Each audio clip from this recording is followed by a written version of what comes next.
आज की चर्चा को हम कुछ मीठा और एनर्जेटिक बनाने का प्रयास करें। इसके लिए मैंने एक गिलास शरबत लिया है और इसमें मैं कुछ बर्फ़ के टुकड़े डालती हूँ। आप भी ऐसा ही करते होंगे ना, जब गर्मी के दिनों में आपको ठंडे ठंडे शरबत पीने की इच्छा होती होगी तो आप देखते हैं कि कैसे ये बर्फ़ के टुकड़े पिघलने लगते हैं और इन बर्फ़ के टुकड़े के पिघलने के कारण ये पूरी शरबत ठंडी हो जाती है।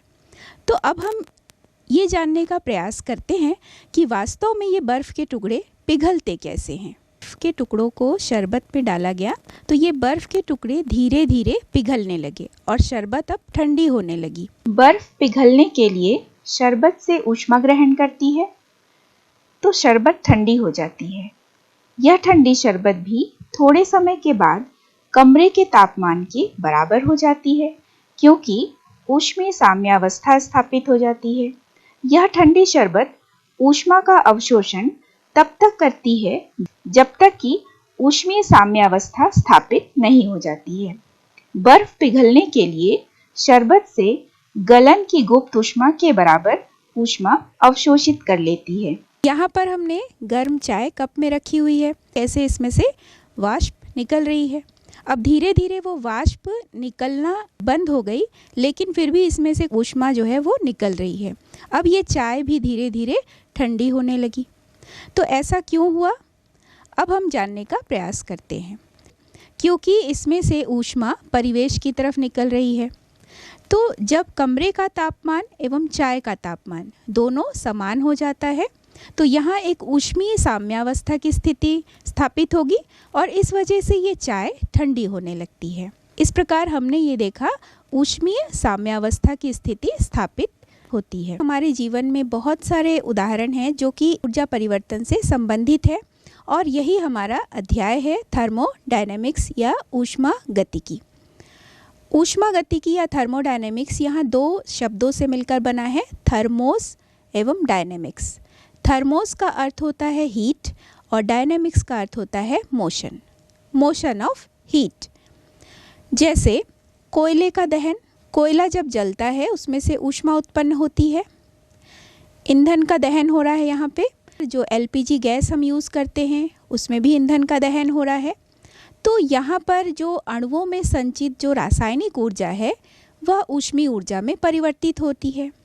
इसी तरह से कार में जो ईंधन का दहन होता है, यहाँ हम देखते हैं कि रासायनिक ऊर्जा यांत्रिक ऊर्जा में परिवर्तित होती है और कार लगातार चलती रहती है। तो यहाँ हम देख रहे हैं ऊर्जा एक रूप से दूसरे रूप में परिवर्तित हो रही है। ऐसे बहुत सारे रासायनिक एवं भौतिक परिवर्तन हम देखते हैं जिससे उत्पन्न जो ऊष्मीय ऊर्जा है उसमें होने वाले परिवर्तन एवं उसमें मात्रात्मक संबंधों का अध्ययन किया जाता है इस थर्मोडायनेमिक्स के अंदर। ऊष्मा गतिकी में हम ये जानेंगे कि कैसे ऊर्जा एक रूप से दूसरे रूप में परिवर्तित होती है और विभिन्न जो भौतिक एवं रासायनिक परिवर्तन होते हैं उसमें ऊर्जा परिवर्तन किस प्रकार से होता है। ऊष्मा गतिकी के जो नियम हैं वे पूर्ण रूप से मानवीय अनुभव पर आधारित हैं। इसका कोई भी सैद्धांतिक प्रमाण नहीं है और वे आज तक सही ही साबित हो रहे हैं और उम्मीद है कि आगे चलकर भी हमारे जीवन में होने वाली जो भी घटनाएं हैं ऊष्मा गतिकी से संबंधित वो आज तक जैसे सही पाए गए हैं वो आगे भी सही पाए जाएंगे। तो ऊष्मा गतिकी के जो सभी नियम होते हैं वो केवल स्थूल तंत्रों पर ही लागू होते हैं, यानी मैक्रोस्कोपिक सिस्टम पर ही लागू होते हैं। तो मैक्रोस्कोपिक सिस्टम जो है जिसमें बहुत सारे अणु बहुत सारे परमाणु से मिलकर ये सिस्टम बना होता है और उन्हीं पर ये ऊष्मागतिकी के जो नियम हैं वे लागू होते हैं। यहाँ चूँकि हम केमिस्ट्री में ऊष्मागतिकी के बारे में जान रहे हैं तो ये एक केमिकल थर्मोडायनेमिक्स के नाम से जाना जाएगा, अर्थात केमिकल जो प्रोसेस है उसमें किस प्रकार ऊर्जा परिवर्तन होता है। इसी शाखा को हम कहते हैं केमिकल थर्मोडायनेमिक्स कि किसी भी रासायनिक परिवर्तन में ऊर्जा परिवर्तन कैसे होता है। दूसरा, रासायनिक अभिक्रिया संभव है या नहीं है। तीसरा, कोई भी रासायनिक अभिक्रिया दिए गए दशाओं में वो किस हद तक संभव है। यहाँ पर किसी भी तंत्र के अंतिम अवस्था प्रारंभिक अवस्था इन दोनों पर यह निर्भर करती है। ऊष्मागतिकी के जो नियम हैं वे केवल स्थूल तंत्रों पर ही लागू होते हैं और ऊष्मागतिकी का जो क्षेत्र है वो अभिक्रिया दर एवं उसके क्रियाविधि के बारे में हमें कोई जानकारी प्राप्त नहीं होती है। तो ये इसके कुछ दोष हैं। जब कभी भी नए बंध बनते हैं तो पुराने बंध टूटने लगते हैं। तो नए बंधों का बनना और पुराने बंधों का टूटना, तो जब पुराने बंध टूटते हैं या बंध वियोजित होती है तो ऊर्जा की आवश्यकता होगी, और जब बंध नया बनता है तो ऊर्जा उत्सर्जित होती है। तो यहाँ पर दोनों चीज़ें हो रही हैं, बंध का बनना और बंध का टूटना। किसी भी रासायनिक परिवर्तन में जो ऊर्जा परिवर्तन है यह डिपेंड करेगा कि किसी भी बंध को तोड़ने के लिए कितनी ऊर्जा की आवश्यकता हुई और किसी भी बंध के बनने पर कितनी ऊर्जा उत्सर्जित होती है। ऊष्मागतिकी के नियम किसी भी तंत्र में तभी लागू होते हैं जब वह तंत्र साम्यावस्था की स्थिति में होता है। जैसे यदि हम एक उदाहरण लेंगे कि फ्लास्क है, फ्लास्क में गर्म चाय रखी हुई है, लेकिन कुछ समय के बाद वो धीरे धीरे ठंडी होने लगती है। तो चूँकि यह फ्लास्क है जो कि एडियाबेटिक सिस्टम ही है, लेकिन इसमें चाय जो रखी है वो धीरे धीरे ठंडी हो जा रही है।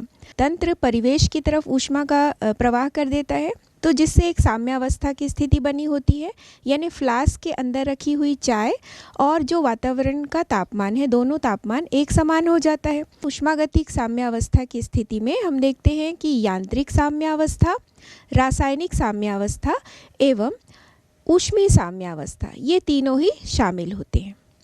ऊष्मागतिकी के जो नियम होते हैं वो प्रायः देखा गया है कि जो स्थूल तंत्र हैं उन पे अधिक लागू होते हैं। स्थूल तंत्र या मैक्रोस्कोपिक सिस्टम, ये क्या होते हैं? मैक्रोस्कोपिक सिस्टम जिसमें बहुत सारे अणु, परमाणु एवं मूलक होते हैं, और माइक्रोस्कोपिक सिस्टम में एक अणु या एक परमाणु से ही संबंध होता है। मैक्रोस्कोपिक सिस्टम को समझने के लिए चलिए हम एक उदाहरण लेते हैं। यहाँ पर देखिए एक बॉयलर है। बॉयलर में जल गर्म होता है।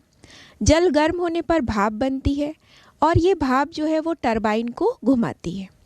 ये टरबाइन जो है वो जनरेटर शाफ्ट से जुड़ी होती है फिर ये, और यहाँ से विद्युत का उत्पादन होता है।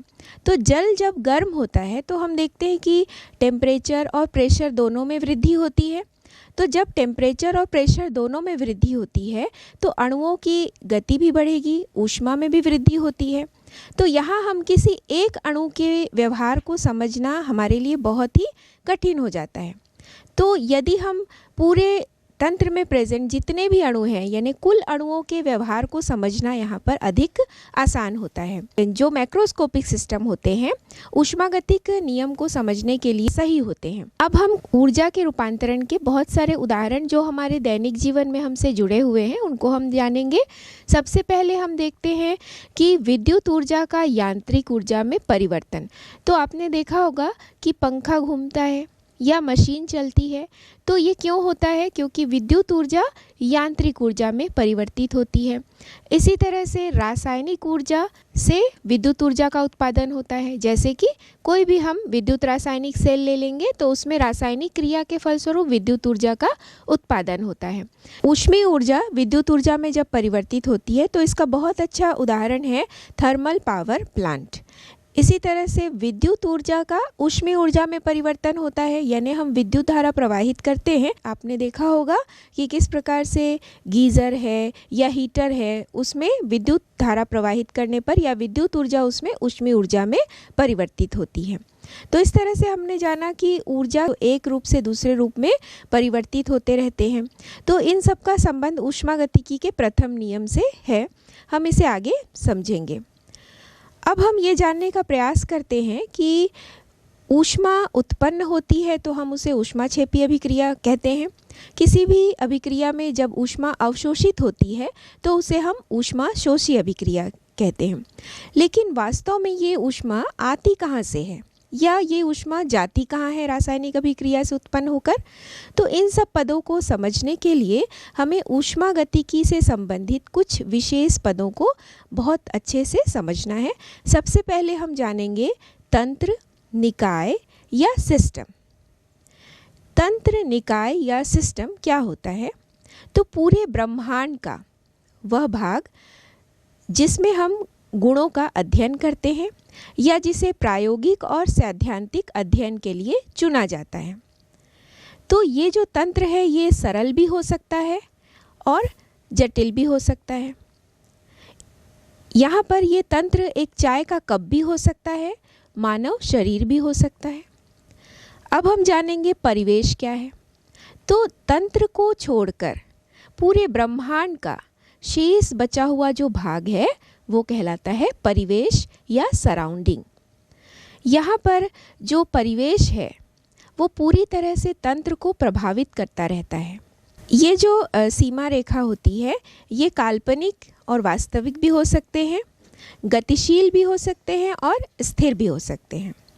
तो इस तरह से ब्रह्मांड का निर्माण जो है वो तंत्र एवं परिवेश के द्वारा होता है और तंत्र एवं परिवेश को पृथक करने के लिए जो रेखा है वो कहलाती है परिसीमा। तो पूरे ब्रह्मांड में तंत्र, परिवेश और बाउंड्री, तो इस तीनों को मिलाते हैं तो बनता है ब्रह्मांड या यूनिवर्स। अब हम जानेंगे कि तंत्र के कितने प्रकार होते हैं। ओपन सिस्टम, क्लोज सिस्टम और आइसोलेटेड सिस्टम। ओपन सिस्टम या इसे हम खुला तंत्र भी कहते हैं। इसका अर्थ है कि जहाँ तंत्र एवं परिवेश के बीच ऊर्जा एवं पदार्थ दोनों का आदान प्रदान हो सकता है, इसे हम खुला तंत्र कहते हैं। इस तंत्र की विशेषता ये होती है कि इसमें से पदार्थ एवं ऊर्जा का आदान प्रदान तंत्र एवं परिवेश के बीच लगातार होता रहता है। जैसे यहाँ पर हमने गर्म पानी लिया है तो इसमें से जो वाष्प है वो बाहर निकलती हुई दिखाई दे रही है।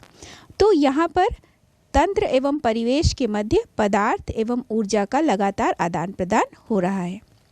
मनुष्य का शरीर ये भी एक खुला तंत्र का उदाहरण है। किसी भी खुले पात्र में होने वाली जो रासायनिक क्रिया है ये भी खुले तंत्र का उदाहरण होगा। अब हम जानेंगे बंद तंत्र या क्लोज्ड सिस्टम। बंद तंत्र का अर्थ होता है कि जब तंत्र एवं परिवेश के बीच केवल ऊर्जा का आदान प्रदान हो, पदार्थ का आदान प्रदान न हो, तो उसे हम कहते हैं बंद तंत्र या क्लोज सिस्टम। इसके लिए हमने जाना एक उदाहरण कि जैसे यहाँ पर हमने गर्म पानी लिया है तो इसमें से जो वाष्प है वो बाहर निकलती हुई दिखाई दे रही है। इसी स्टेनलेस स्टील के बर्तन में हम एक ढक्कन लगा देते हैं। अब यहाँ पर इसे जब हम छूते हैं बाहर से तो ये हमें गर्म महसूस होती है, क्योंकि यहाँ पर ऊर्जा का आदान प्रदान हो रहा है लेकिन पदार्थ का आदान प्रदान नहीं हो रहा है। देखिए इसमें से वाष्प बाहर नहीं निकल रही है। तो कि स्टेनलेस स्टील के बर्तन में यदि गर्म दूध, चाय या गर्म जल को रखा जाता है और ऊपर से इसके ढक्कन को बंद कर दिया जाता है तो इसमें से ऊर्जा का आदान प्रदान तो होता है लेकिन पदार्थ का आदान प्रदान नहीं होता है। हम जो यूज़ करते हैं मोबाइल या लैपटॉप, ये भी बंद तंत्र का उदाहरण है। जैसे जैसे हम कार्य करते रहते हैं लगातार तो हम देखते हैं कि मोबाइल भी गर्म हो जाता है और जो लैपटॉप है वो भी गर्म लगने लगता है। तो अब हम जानेंगे विलगित निकाय क्या होता है या आइसोलेटेड सिस्टम से हम क्या समझेंगे। तो आइसोलेटेड सिस्टम का अर्थ होता है कि जब तंत्र एवं परिवेश के बीच ना तो ऊर्जा का आदान प्रदान हो और न ही पदार्थ का आदान प्रदान हो, इसे हम आइसोलेटेड सिस्टम कहेंगे। उदाहरण लिया थर्मस फ्लास्क, इसके अंदर या तो गर्म दूध, गर्म चाय या गर्म जल जो भी रखते हैं कुछ देर तक ये गर्म ही रहता है। तो यहाँ पर ऊर्जा एवं पदार्थ किसी का भी आदान प्रदान तंत्र और परिवेश के बीच नहीं होता है।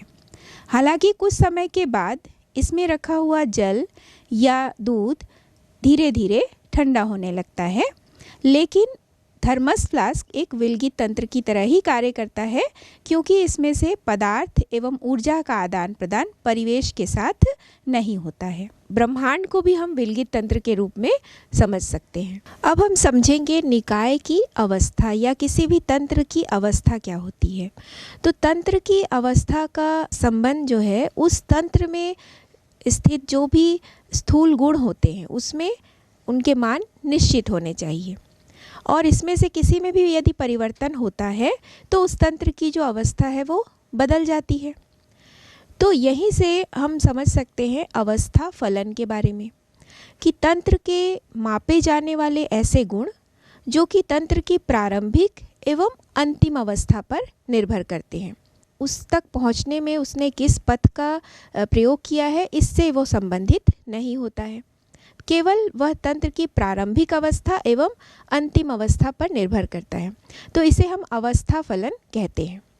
कुछ ऊष्मागतिक पैरामीटर होते हैं जो निर्धारित करते हैं कि इनमें परिवर्तन होने पर उस तंत्र की अवस्था में भी परिवर्तन हो सकता है। यहाँ हम एक गैसीय तंत्र का उदाहरण ले लेते हैं। जैसे किसी भी गैसीय तंत्र को हम टेम्परेचर, प्रेशर, वॉल्यूम या मोलों की संख्या या द्रव्यमान के द्वारा व्यक्त कर सकते हैं। लेकिन यदि मान लीजिए इसमें से किसी भी गुण में परिवर्तन होता है तो उस तंत्र की अवस्था में भी परिवर्तन हो सकता है। प्रेशर और टेम्परेचर है, तो प्रेशर और टेम्परेचर जो है वो आयतन को प्रभावित करती है। तो हम ये मान सकते हैं कि जो अवस्था फलन है वो दो चरों के संबंध को दर्शाता है। यहाँ पर हम ले रहे हैं एक आदर्श गैस समीकरण PV बराबर RT। यदि हम nRT भी लेते हैं तो मोलों की संख्या के आधार पर उसे व्यक्त किया जा सकता है, लेकिन यहाँ पर हमने केवल लिया है PV is equal to RT। तो यदि वॉल्यूम निकालना है तो V इक्वल टू होगा RT अपॉन P। तो यहाँ पर जो R है वो गैस स्थिरांक है, तो एक स्थिर मान हो गया। तो जो आयतन है वह किस पर निर्भर कर रहा है, प्रेशर और टेम्परेचर पर, क्योंकि आयतन जो है गैस की जैसे जैसे हम टेम्परेचर बढ़ाएंगे तो आयतन भी बढ़ता जाता है और दाब बढ़ाने पर आयतन में कमी होती है। तो आयतन दोनों ही चीज़ों से प्रभावित हो रहा है। तो यहाँ पर जो आयतन है वह टेम्परेचर और प्रेशर यानी ताप और दाब दोनों का फलन होता है। यहाँ पर ग्राफ है, हम देख रहे हैं कि A से B तक परिवर्तन हो रहा है। तो A प्रारंभिक अवस्था है और B अंतिम अवस्था है। यहाँ पर A में जो T1 P1 है और B तक जब पहुँचते हैं तो P2 और T2 है। जबकि अलग अलग पथ से भी हम ये प्रवेश कर सकते हैं B तक। यहाँ पर देखिए एक पथ है W1, दूसरा पथ है W2 और तीसरा पथ है W3। तो अलग अलग पथ से B तक पहुंचने में किया गया जो कार्य है वह भी अलग अलग है। तो यहाँ इस ग्राफ में हम अवस्था फलन को समझ पा रहे हैं कि किस तरह से A से B तक पहुँचते हैं तो दो चर जो है कैसे इस अवस्था को प्रभावित कर सकती है जब भी कोई तंत्र A से B तक पहुँचता है। अवस्था फलन के कुछ उदाहरण हैं। अवस्था फलन मुख्य रूप से कौन कौन से होते हैं, चलिए अब हम ये जानते हैं। एंथैल्पी, एंट्रोपी, आंतरिक ऊर्जा, गिब्स ऊर्जा, दाब, ये सभी अवस्था फलन होते हैं। अब हम जानेंगे कि तंत्र के कुछ ऐसे भी गुण होते हैं जो कि पथ पर निर्भर करते हैं। किसी भी तंत्र के प्रारंभिक अवस्था और अंतिम अवस्था पर निर्भर नहीं करते बल्कि पथ पर निर्भर करते हैं। इसका एक बहुत अच्छा उदाहरण हम ले सकते हैं कि यदि हम नीचे खड़े हैं किसी बिल्डिंग में और हमें जाना है 6th फ्लोर में, तो नीचे से लेके 6th फ्लोर तक की जो ऊंचाई होगी h, वो यहाँ अवस्था फलन है। लेकिन नीचे से 6th फ्लोर तक पहुँचने में हमें कुछ ना कुछ कार्य करना पड़ता है। तो यह कार्य निर्भर करेगा कि हम सीढ़ी से 6th फ्लोर तक पहुँचते हैं या लिफ्ट से 6th फ्लोर तक पहुँचते हैं। तो ये एक पथ फलन है। तो कार्य एवं ऊष्मा W एवं Q पथ फलन को दर्शाते हैं। अब हम जानेंगे कि अवस्था फलन के कौन कौन से गुण हैं। जैसा कि हमने जाना परिभाषा में ही कि अवस्था फलन किसी भी तंत्र के प्रारंभिक एवं अंतिम अवस्था पर निर्भर करता है, उसके पथ से वो स्वतंत्र होता है, यानी पथ पर वह निर्भर नहीं करता है। दूसरा पॉइंट है कि 2 या 3 यदि अवस्था फलन है तो उसके मान पर भी वो निर्भर करता है, यानी उनके निर्धारण हो जाने पर किसी भी तंत्र में प्रेजेंट जो 2 से 3 जो उसके अवस्था फलन है, यदि उनका निर्धारण हो जाता है तो बाकी जो अन्य अवस्था फलन है उनका मान भी स्वतः निश्चित हो जाता है। अगला गुण है कि किसी भी ऊष्मागतिक साम्यावस्था की जो स्थापना है वो तभी हो पाती है जबकि स्थूल गुण समय के साथ परिवर्तित नहीं होते हैं।